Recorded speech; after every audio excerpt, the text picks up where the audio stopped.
Después el suave implementación a segundo el executive order para temporariamente transferir con el temporary terminal de jeep na pueblo para dali camino con el implementación de seguridad na pueblo durante el Hermosa Festival. El jefe del Police Station 11 Superintendent Bonifacio Arañas ya habla si pregunta kanila debe asigun el asaya con este permanente siendo bien grande y positivo epekto el ya puede este dali na pueblo como ya queda bien ancho el mga kamino comparando del mga pasaumes. Kung maobserbahan natin, kung pupunta kayo dito sa town proper, makikita natin talagang malaki ang kiniluwag ng city proper natin.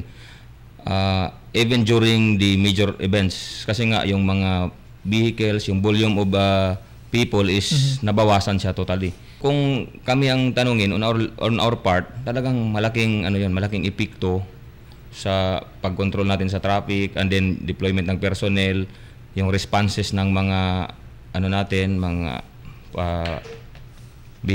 emergency vehicles kasi maluwag yung ating area. Dahil nga bawas tayo ng volume of vehicles, so bawas din yung volume ng tao na pipila doon sasakay sa vehicle. Pero debe anay asigun pa sa este na un konsultasyon para sa kalaw también del mga riding public, isa ka también el law del mga operators del utility vehicles por causa sila el bien afectado con este cambio. Of course, hindi mo maiwasan na yung sa transport sector sa kayong riding public natin is may mga complaint talaga na medyo malayo yung area.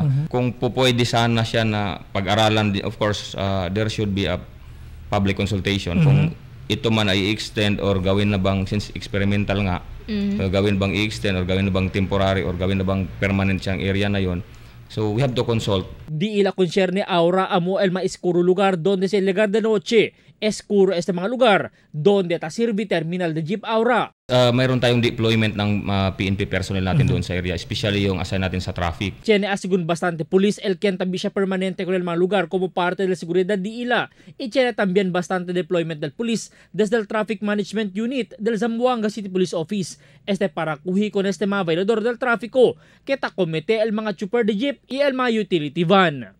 Man-deploy también asigun sila el Counter-Strike Unit para asilagas quien viola con el ley de tráfico especialmente mga motorista.